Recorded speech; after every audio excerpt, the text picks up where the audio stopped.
This is the fittest man in America, and in about 4 minutes, he's going to drop dead in a ditch. Not from a car, not from a bear, from running. The one thing he was best on the entire planet at. This guy ran 80 miles a week, built like a greyhound, the literal face of fitness in America. His legs were on the cover of the #1 best-selling book in the country, and his heart was so clogged that when they opened him up, one of his arteries was blocked 95%. Basically a coffee straw. He was running marathons on the cardiovascular system of a man eating bacon through a feeding tube. So yeah, the fittest people really do die the youngest sometimes, and this is the guy who proved it in the most embarrassing way possible. Buckle up. Rehook, meet the disaster.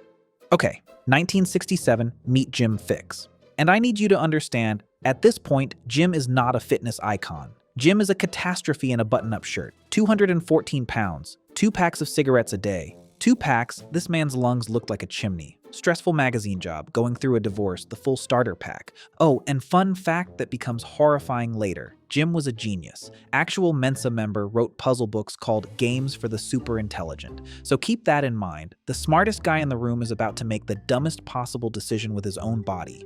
Foreshadowing. But Jim's got a ghost. His dad? Heart attack at 35, dead at 43. So Jim's brain is doing the math like, cool, so I've got maybe 8 years before my own chest betrays me. So one day Jim pulls a muscle playing tennis. Classic 35-year-old dad injury, the body's way of saying, you are not 22, sir. And he starts jogging to fix it. And Jim does not do moderation. There's no slider in Jim's brain. It's a light switch and it's stuck on maniac. First race ever, 5 miles. He finishes dead last, out of 50 people, beaten by a man in his 60s. And instead of going home, Jim looks at that humiliation and goes, more. Within a few years, he's 160 pounds. Drops the cigarettes cold. Drops 60 pounds of pure ex-smoker. And now he's running 80 miles a week, which, for my American friends, is like jogging from your house to a different time zone and then doing it again before lunch. The man transformed into a god. And then he made a god-sized mistake. Jim wrote a book. The Complete Book of Running, 1977. It didn't sell. It erupted, #1 on the New York Times list for 11 weeks, over 1 million copies. The cover was just a photo of Jim's own muscular legs in a blood-red background, which is a flex so unhinged I kind of respect it. And this book single-handedly launched the entire American jogging craze. That thing where everyone's suddenly running in tiny shorts in the late 70s? That's Jim. He did that. He converted the whole country. He became the running guru. Talk shows, lectures, the whole circus. The man was a walking infomercial for cardio. But hidden in that book, like a tiny landmine, was one belief. And that belief is what's about to put him in the ground. Jim believed, and he preached this loudly, that if you ran enough, your heart became basically invincible. He loved quoting a doctor who claimed any non-smoker fit enough to run a sub-4-hour marathon would never, regardless of diet, have a fatal heart attack. Ever. Total immunity. You hear that? Regardless of diet. That's the kill shot right there. Jim genuinely thought that as long as he ran, he could eat like a raccoon in a dumpster and his arteries would just stay clean. Because the miles were scrubbing them. Magic running plaque remover. His exact philosophy was, cardiovascular endurance is the single most important indicator of health. One stat. He maxed one stat and assumed the game was won. So when it came to his diet and his cholesterol and his doctor visits, Jim did a very specific amount about it, and that amount was 0. Now, was there someone who tried to stop this? Yes, of course there was. There's always one guy. A nutrition expert named Pritikin literally called Jim up and went, hey man, runners eating the standard American diet are dropping dead. You need to fix what you're eating. He'd written a whole chapter, and I love this title, called Run and Die on the American Diet. And Jim, the recovering disaster, the puzzle book genius, got on the phone and argued with him, called him up to defend the diet. The running guru went out of his way to fight the man, warning him about the exact thing that was clogging his heart shut. This is peak human behavior, by the way. You ever been so confident in one thing you did right that you used it as a permission slip to ignore everything else? I went to the gym today. Proceeds to eat an entire pizza and a sleeve of cookies. That was Jim, except the receipt was his life. And his cholesterol, for the record, over 250, which is the kind of number where a doctor stops smiling. Here's where it stops being funny and gets genuinely creepy. Jim's heart starts sending warnings. Real ones. In his final weeks, he tells a friend he's exhausted, bone-tired, deep fatigue. Then he tells his own family he's feeling a tightness in his throat while he runs. That tightness?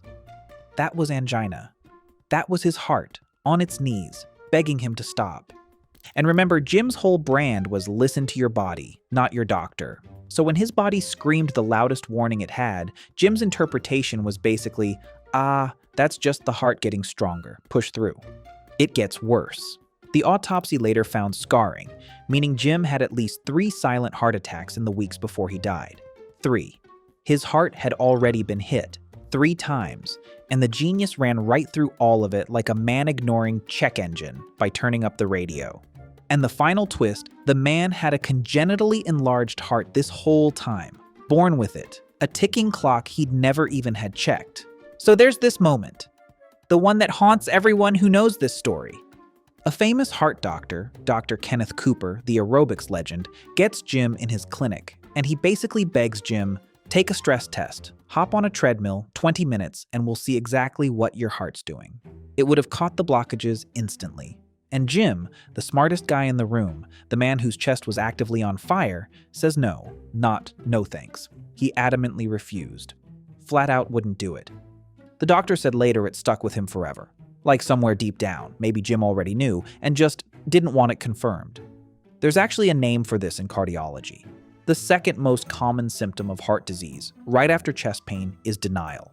And Jim Fixx had it bad. July 20th, 1984. Vermont. A quiet tree-lined back road called Route 15. Jim laces up for his daily run, exactly like he's done 10,000 times. Shorts, shoes, no ID on him, completely alone. And somewhere on that road, his oversized, scarred, 95% clogged heart finally just stopped. A guy on a motorcycle found him lying in the grass. Strangers pulled over and tried to bring him back. Nothing. The fittest man in America, the guru, the legend, the human who put a whole country in running shoes, was gone at 52, almost the exact age his father died. The one fate Jim spent his entire life sprinting away from caught him mid-stride. So here's the autopsy. And here's why your title is dead on true. 3 coronary arteries, severely blocked, 95%, 85%, 70%. The heart of the world's fittest man choked nearly shut while he was running 80 miles a week. So how does the fittest guy alive have the arteries of a couch? Because fit and healthy are not the same word. Jim maxed cardio and called it a complete physical, but his diet was quietly stacking plaque the entire time. His genetics were a loaded gun. His cholesterol was screaming. His body sent flares, fatigue, angina, 3 silent heart attacks, and his obsession told him to ignore every single one. That's why the fittest people sometimes die the youngest. Not because fitness is bad. Fitness probably gave Jim 9 extra years past his dad. It's because the people most obsessed with looking fit are often the most blind to what's actually happening inside them. The legs on the book cover said he was fine. The heart underneath was writing a goodbye letter, and nobody, not even the genius himself, was reading it. And here's the part that should make you a little uncomfortable. Because you've got the same blind spot Jim had. You can't see your own arteries. You can't feel your body fat creeping up. You can't tell from the mirror which muscle is lagging and quietly wrecking your whole structure. Jim ran on vibes. I feel fine, so I am fine. And vibes are exactly what killed him. You're training hard, but are you actually sure it's working, or are you guessing, same confident guess Jim made, assuming the effort automatically equals results? Real quick before you go, because this genuinely matters. If you're grinding but you honestly can't tell if it's landing, I gotta put you onto something. It's called Aesthetics AI, basically an AI personal trainer and diet coach living in your pocket. Here's how it works. You upload 3 photos, front, side, back, and the AI actually looks at your physique. It estimates your body fat, checks your posture, and flags which muscles are lagging. The exact stuff Jim had no way to see. Then it builds you a full workout plan around whatever equipment you've got. Full gym, home, just a pair of dumbbells, plus a meal plan hitting your macros that you can swap with one tap if a meal's not. Scan, build, verify, sane. So here's what I need you to do. Tap the description, check the pinned first comment. The link to Aesthetics AI is sitting right there. Go look now before you forget. Don't be Jim, don't run on vibes. Actually see what your body's doing today. Description, first comment, go.